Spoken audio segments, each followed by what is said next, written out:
Warning. This podcast may prove to be damaging to the comfort of closely held presuppositions.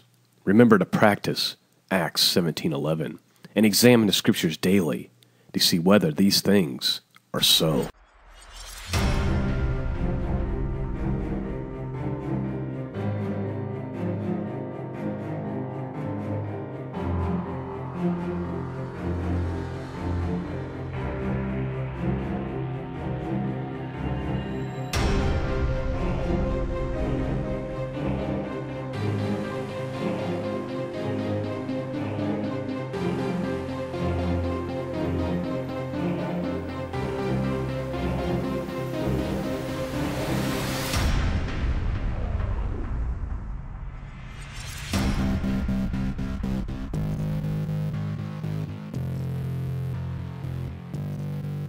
Kabbalists and so many other things have taken over, but they're getting ready to get their comeuppance from Almighty God.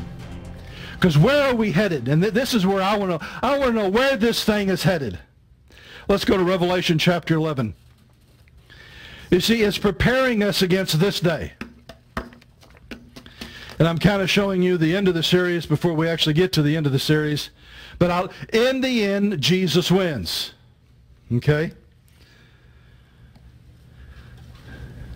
Picking up in verse 15. And the seventh angel sounded, and there was a great voice in the heavens, saying, the kingdoms of this world have become the kingdoms of our Lord and of his Christ. At that very moment, every kingdom on this planet was yanked out of the hands of every principality and power. It was yanked out of the hands of the mystery religions. It was yanked out of the hands, and now the prophecy is about ready to begin hitting the fan, because now the whole earth is going to have to stand before the one they rejected and give an account of why they rejected his voice.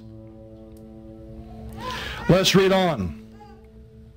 And he shall reign forever and ever. And the 24 elders which sat before God on their seats fell upon their faces and worshiped God, saying, we give thee thanks, O Lord God Almighty, which was and art to come, because thou hast taken to thee thy great power and hast reigned. And the nations were angry, and thy wrath is come, and the time of the dead that they should be judged. And thou shouldest give reward unto thy servants the prophets, and to the saints, and them that fear thy name, small and great, and should destroy them which destroy the earth. And the temple of God was opened in heaven, and there was seen in the temple the ark of his testament. And there were lightnings, and voices, and thunderings, and an earthquake, and great hail. Guys, the moment that Jesus says, okay, that's it, you have had your time, now the part of the gospel is taking the kingdom into all the earth. We're after the hearts of men, not the political structures of men. At this moment, the political structures and all the powers, I don't care if it's corporate power, I don't care if it's centralized bank power, I don't care if it's a power of the military. Jesus just grabbed it back and said, it's mine, and now it's going to have to answer to me. And right there, all hell just broke loose. That's what we begin seeing in the book of Revelation. The book of Revelation is the revelation of Jesus taking back the nations. And all men have to give an account on either rejecting the voice of God through Messiah or accepting that voice to come into the kingdom. The writer of Hebrews tells us that there is a shaking coming, that everything that can be shaken will be shaken, but we are part of a kingdom that cannot be shaken. Why is the kingdom of God not shaken? Because it's the kingdom that's shaking everything else apart, as Almighty God takes his hand and wraps it around these nations and said, you will all answer to me. The time of calling has ended, and now you stand in judgment before the King of Kings and the Lord of Lords. You were warned by Moses. You were warned by me. You were warned by my prophets. You refuse to repent. You refuse to submit to my authority, and you're not citizens of my kingdom. And so I'm taking back all the authority and power in the earth.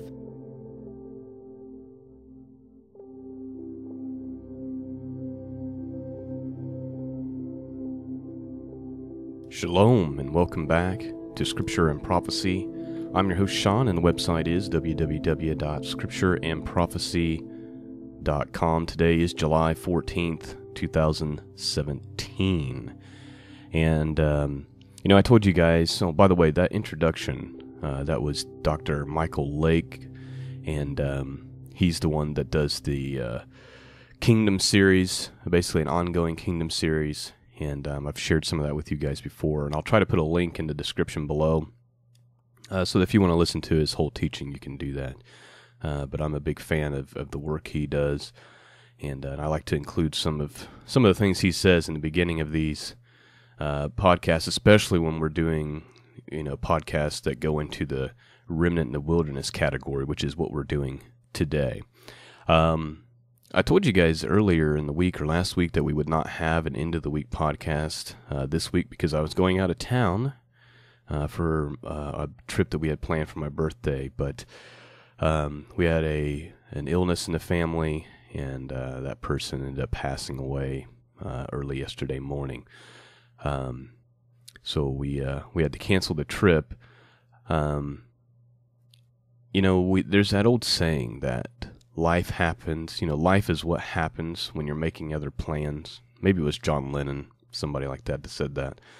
And it really is true, friends. And you never know. Tomorrow is promised to no one. And, that's why the scriptures say today is the day of salvation. And if you're waiting around thinking maybe tomorrow I'll work out my salvation with fear and trembling. Maybe tomorrow I'll get serious about following Jesus and actually following him, meaning doing as he did, taking up my cross daily and denying myself and following after him, or being obedient to what he said. Putting all my eggs in the Jesus basket, I guess you could say. If you're waiting till tomorrow to do that, or next week, or after you get married, or after you get, today is the day, because tomorrow is promised to no man. And if you hear his voice, the scriptures say, harden not your heart. Today is the day of salvation. Or maybe today is just the day that you decide, you know what, I'm not messing around anymore. I'm going to get serious about my relationship with Elohim, with the one true God. Because there's going to be a lot of people who played around, who believed, but didn't walk. And Jesus, he tells us, and we read it in the Gospels, he says, many. Well, he starts it off by saying, you know what, not everyone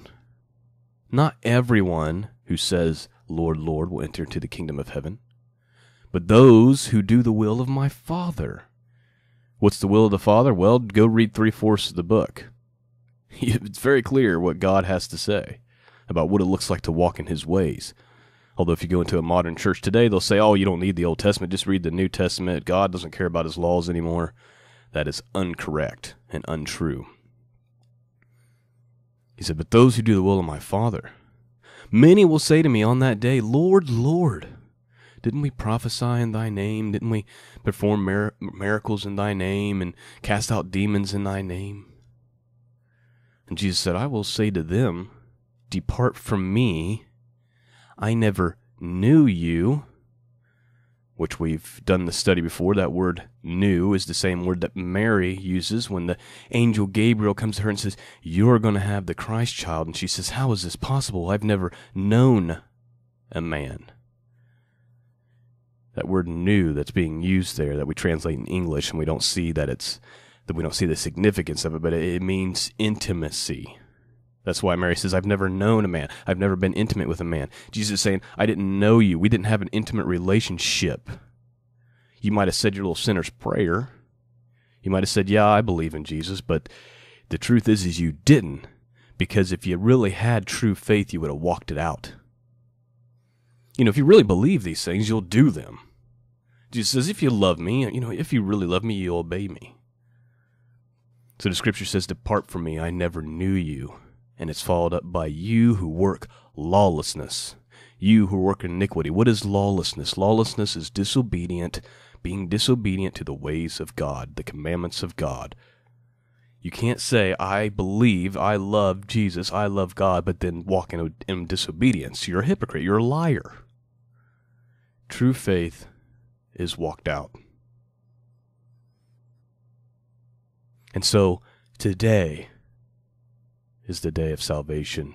Today, if you hear his voice, harden not your heart, because tomorrow is promised to no man. Jesus even told us not to even worry about tomorrow. He says, who can add a day to his life by worrying about tomorrow? Today has enough problems of its own. Amen. It truly does. You know, we've been doing this Remnant in the Wilderness series, and I've kind of transitioned into the days of Lot and Noah, but I wasn't planning on doing a podcast this week, so I haven't prepared our first episode dealing with the days of Noah, which, by the way, unless you've heard me speak before, if you're new to the show and all you know about the days of Noah is what you've been told by the church, you're going to want to tune in for this, and I'm just going to warn you, it's going to be hard to accept. It's going to be hard to hear. But when I show you what the Bible actually says about the Nephilim, about the giants, what the giants really were, who they really were, how they got here, it's going to blow your mind. And it's going to be hard for some of you. You're going to turn away from the podcast. Oh, I can't accept that. But I'm going to show you what the scriptures have to say, what history has to say, what historical documents have to say, the book of Enoch, which was found with the Dead Sea Scrolls. We're going to be digging into all that over the coming weeks. And it's going to be challenging for some of you. For those of you who are already aware of this, it's just going to be a refresher, and you're going to enjoy it as well. All right, so today we're dealing with the Remnant in the Wilderness. We're going to do episode 10th episode of this. And, we're looking at the church today and what it's become. And it's become not a place of where people gather together to love one another, to worship God, to learn about God, and to meet each other's needs. Instead, it's like going to the movie theater. You know, you grab your coffee before you go in, right? Oh, got to get my coffee, get me a little snack, because I'm getting ready to go get entertained, right? So you get your coffee, get your snack, and then you walk in and you sit in these nice chairs, and you got a big old giant screen up there, and then the rock band comes on stage. It's like going to Guns N' Roses or something in the 80s, and they jam out some lyrics and some songs that aren't even biblically correct, but whatever. And then we get a fuzzy little message about how great your life's going to be if you just follow the, steps A, B, C, and here's a couple of scriptures out of context, and then we shake hands with a couple people next to us. We don't actually care about them, and then we leave, and then that's the end of church, and then we go back to our lives. And we call that the church. It's not. That's called getting entertained with some God themes. But that's what we do in modern Christianity today. I want to read some scripture. Imagine that, actually reading some scripture. We're going to go to Psalms 11 real quick here. And it says, "In the Lord I put my trust. How say ye to my soul, flee as a bird to your mountain? For lo, the wicked bend their bow. They make ready their arrow upon the string, that they may prevail, or that they may privily shoot at the upright in heart." And here's what I want you to focus on. If the foundations be destroyed, what can the righteous do? If the foundations be destroyed, what can the righteous do? What can you do if it completely comes falling down? And I'm looking at America today, and I'm looking at the church in the United States today, and the church in Australia, and the church in Great Britain, and the Western civilization, and I'm thinking, oh my gosh, the foundations are wrecked. I mean, it's barely there at all, if at all. And what are we going to do when it all comes tumbling down, and there's no foundations left? And the scriptures are very clear. What can you even do? If the foundations be destroyed, what can the righteous do?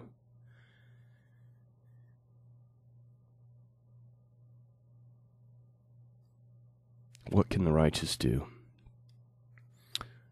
And so what is our, with that in mind, if you're part of the remnant, then what is your job? Is our job to just stand back and say, well, I guess we're just going to leave this nightmare hell on earth for our children, for our grandchildren? We'll let them be devoured by the, sodomy, perversion movements. We'll let them be devoured by science. It's not even science. We'll let their minds be devoured. Let them become sons of hell, daughters of hell, because they know not the truth.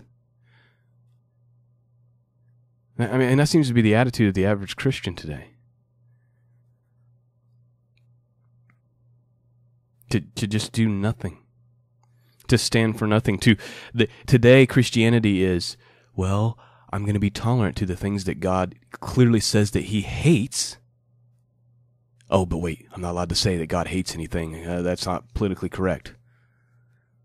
There's a lot of things God hates. Go read your Bibles. He hates a lot of things, and he hates certain types of people. It's in the Scriptures. Even Esau. Jacob I loved, Esau I hated. It's in the Scriptures. It's in there twice. Go read it. God says, I hate the liar. Those who bear false witness.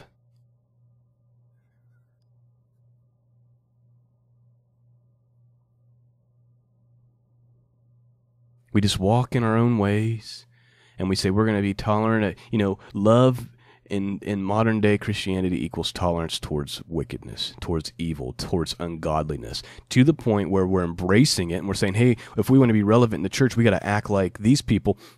And then the church and the world are the exact same thing. Even though the Scriptures call us out to be separate from the world, to be different from the world, to be a peculiar people, to be strange. Jesus said, if you're following me, they're going to hate you. Listen, if the world loves you and thinks you're just delightful and great, you're not following Christ, because Christ says, you follow me, persecution's coming, trouble's coming, tribulation's coming, and they're going to hate you. And you're not greater than your master, so if you think that they persecuted me, if they hated me, they're going to do the same to you. Are you greater than your master? Are you greater than the Messiah? You think the Messiah can walk it out and the world wants to nail him to a tree, but you walk it out and they just think you're just the greatest thing? It's time to wake up, people. It's time to start repairing the breach. It's time to start putting that foundation back together, because once it falls, it's over. Look at some of these nations around the world. Christians fleeing.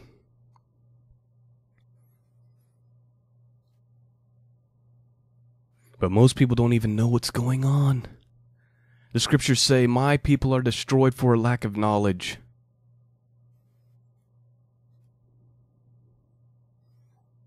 My people are destroyed for a lack of knowledge.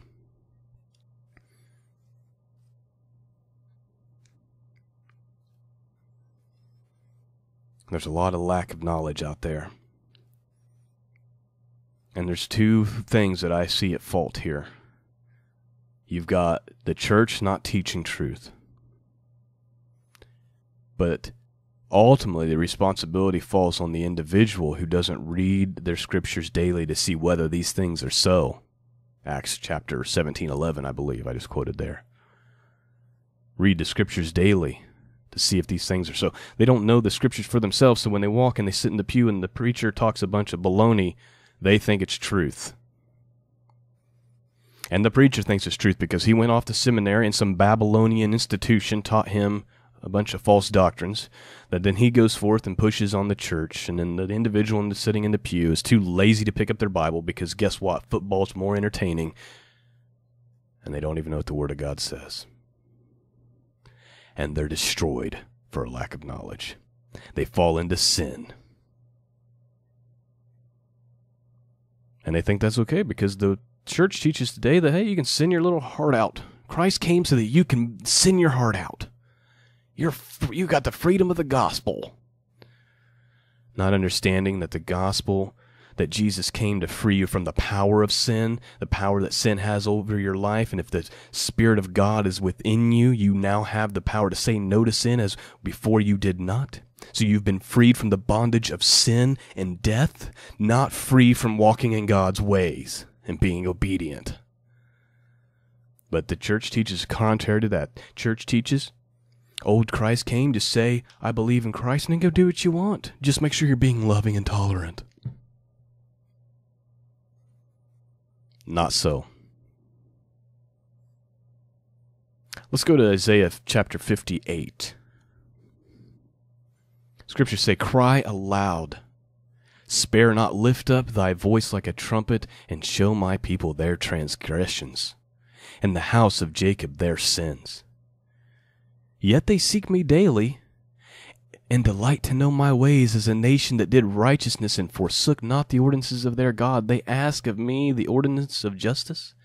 They take delight in approaching to God. Wherefore have we fasted, say they, and thou seest not? Wherefore we have afflicted our soul, and thou take no knowledge?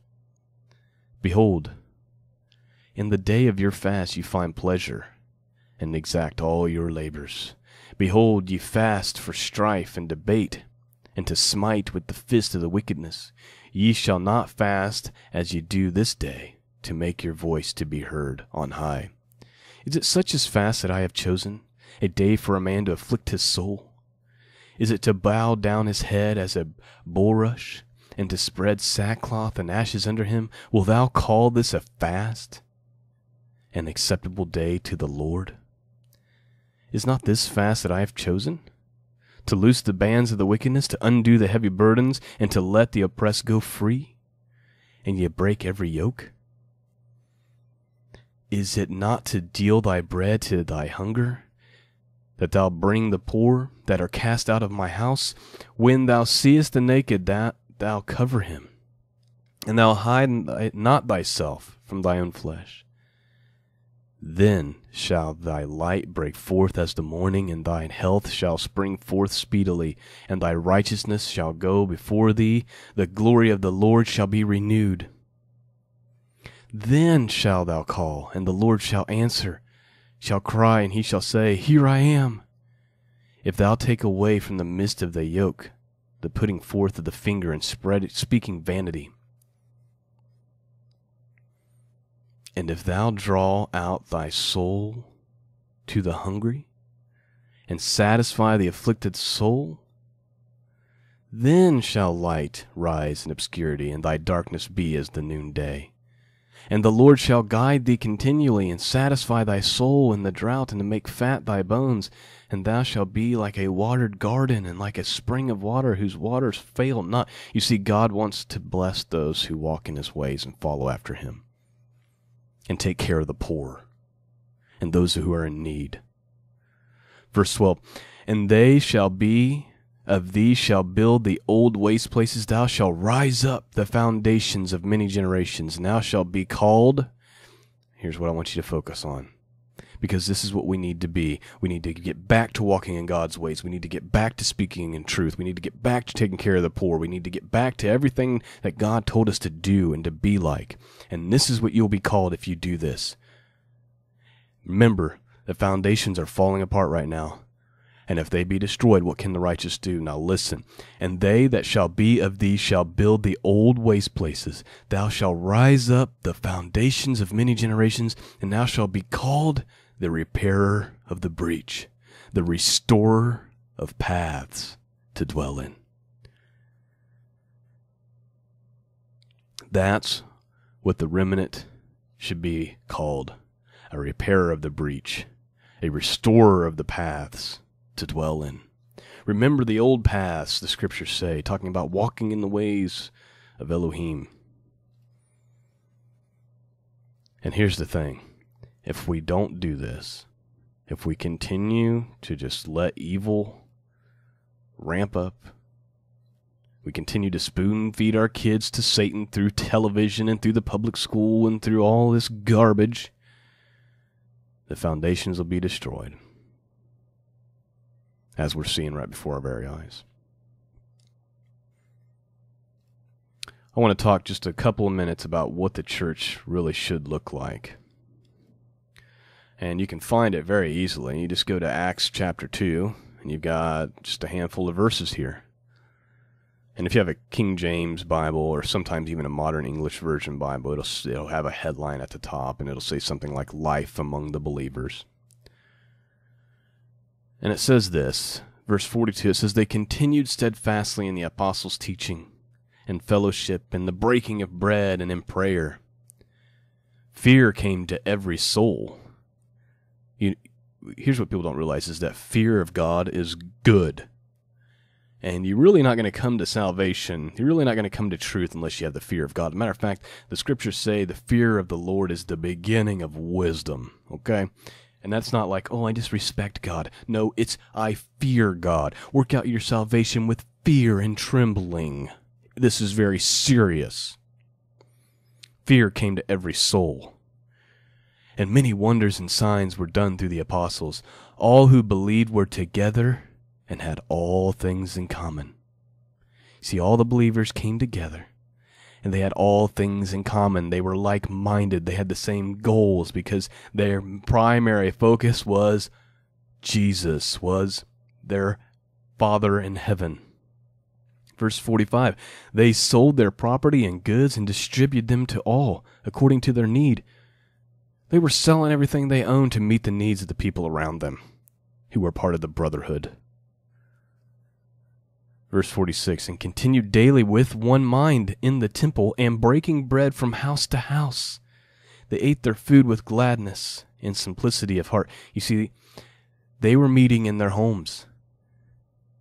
Yes, they went to the temple, but we don't have the temple today. But what we've done is we've made, every church has got some building project going on, and it's all about this building. These people were going from house to house, meeting with one another, breaking bread with one another, sharing their food and supplies with one another. And it says, verse 47, "Praising God and having favor with all people. And the Lord added to the church daily those who were being saved."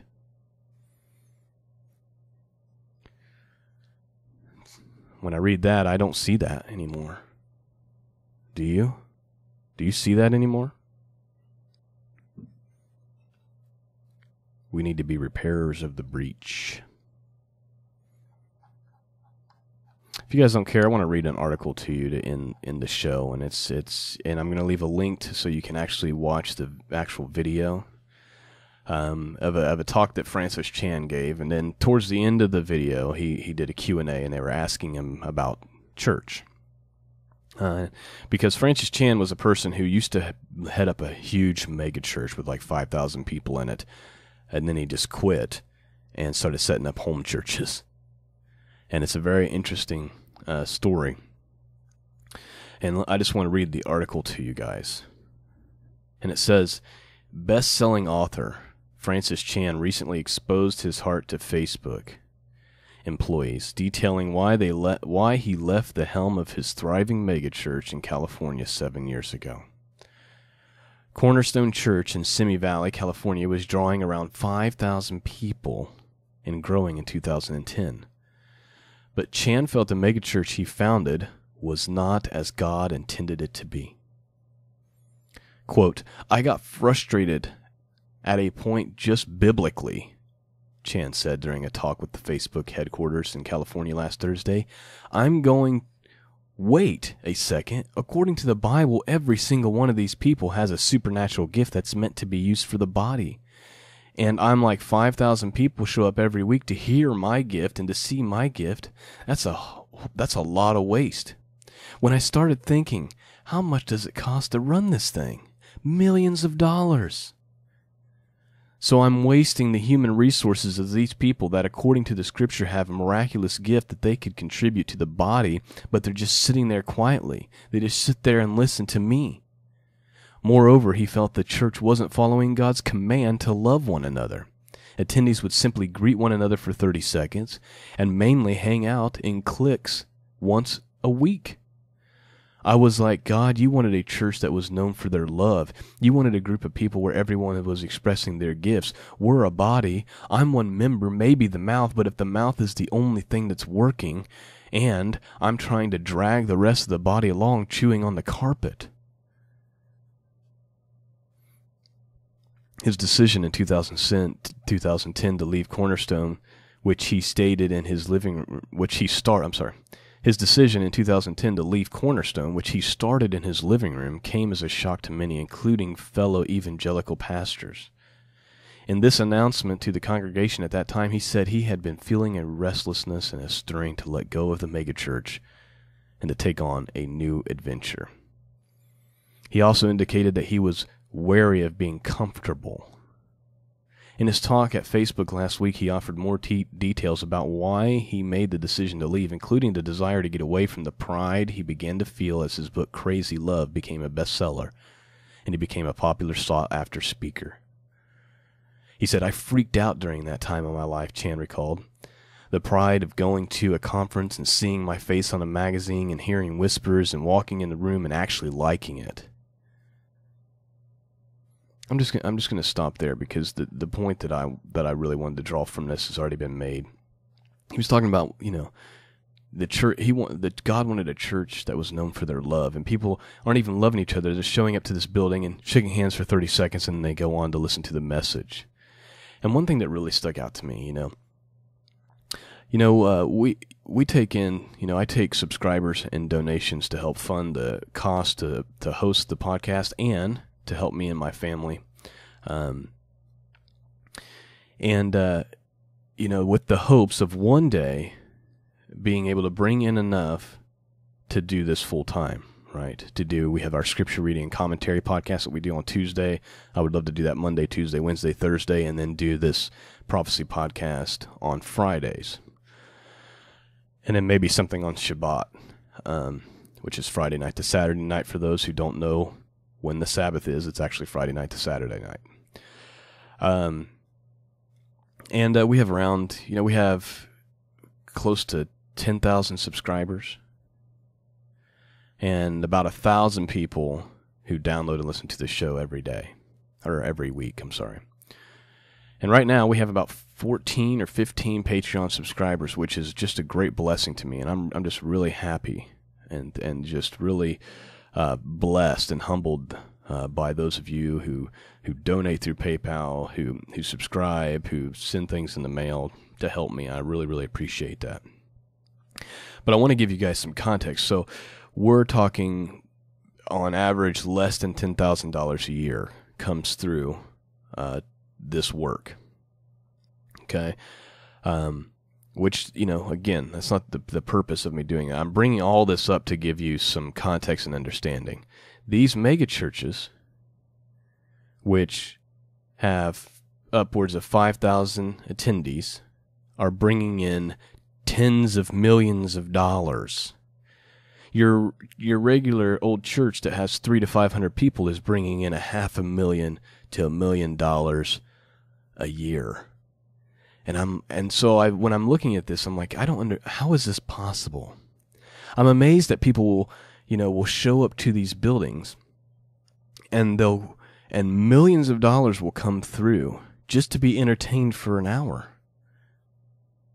But then you have ministries that really put forth the gospel, right? And people don't give to that like they do. So I'm curious, and maybe you can tell me what you think this is in the comments below.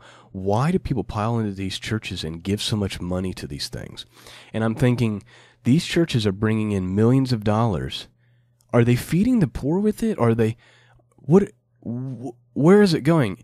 And it turns out, a lot of it goes to pay for the big building, the big fancy building, to pay for the big fancy band equipment, to pay for the big fancy screens, to pay for the coffee and the brochures. So I'm like, really, people aren't bringing their money together to care for one another and to care for the poor. And look, I know you want your pastor to be free. You don't want him necessarily working a full-time job, so I get that. You pay for your pastor to be able to lead and all that. I get that part. But I think what Francis Chan is getting at is like, look, we have this huge building, all these people coming in, millions of dollars, is what it costs to run this thing, and that is all the resources of these people is just coming in so that they can entertain one another instead of taking care of the poor or taking care of those within the church. And I'm just like, that was just really eye-opening for me.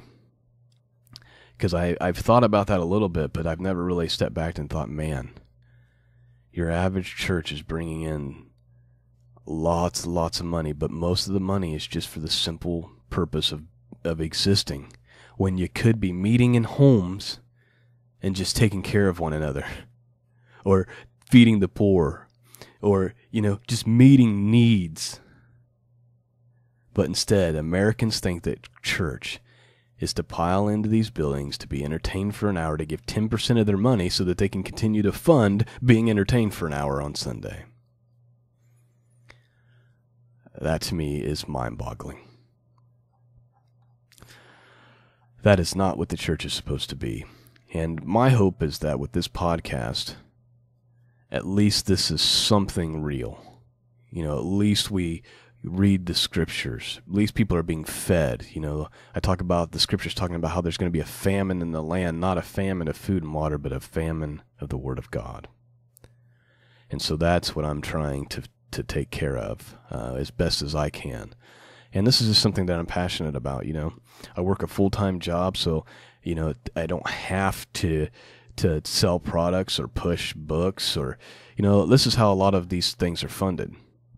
And look, and I understand the temptation, because I would love to be, like I've said, I would love to be free to do this full-time. That's my heart's desire. But what I'm not going to do is what a lot of these other ministries have done, which is, in order to fund this, they got to slot out all this time in their broadcast to push books, to push Bibles, to push products, to push teaching materials, to push, or whatever. I don't want to sell stuff. I just want to teach the Word. You know what I mean? Maybe some of you are understanding where my frustration's coming from. And if that means I have to work a full-time job and then do the podcast at 5 a.m. in the mornings like I do sometimes, then that's what needs to happen. Because the ultimate most important thing is that people are being fed the Word of God. And maybe the answer is people, maybe Francis Chan is onto something, and what people need to do is starting little home churches where people come into their house, 10 to 15 people show up at your house a couple times a week, and you eat dinner together, and you eat, and you meet you find out what's going on in each other's lives, and you meet each other's needs, and you read some scripture, and you pray over one another. And isn't that what church really is? And so what I would like you guys to be thinking about is, what can you do personally to begin to be a repairer of the breach? What can you do? What is God calling you to do? Maybe it's something similar to like what I'm doing. Maybe you're starting a podcast. Maybe you do it through Facebook or social media or whatever. Eventually we know that all this is going to be taken away. Christianity is going to be removed from the internet. This podcast will be shut down. And then what do you have if you don't have your actual real church with real people that you break bread with? If all you do is listen to podcasts and videos and stuff, what are you going to do when the internet comes down, or when they shut people like me down, which they will? I'm telling you, they're going to. Do you have a community of people around you that love and take care of one another? So that's something that I'm thinking about, and something that I hope that you could be thinking about as well. That is the podcast today. I hope it was a blessing to you. I apologize for all the rambling, and just sometimes I'll start talking about things that I'm just thinking about. And I do that because I'm assuming maybe there's people listening who are wondering, pondering, considering the same ideas. Peace and grace be with all of you, and until next time, God bless.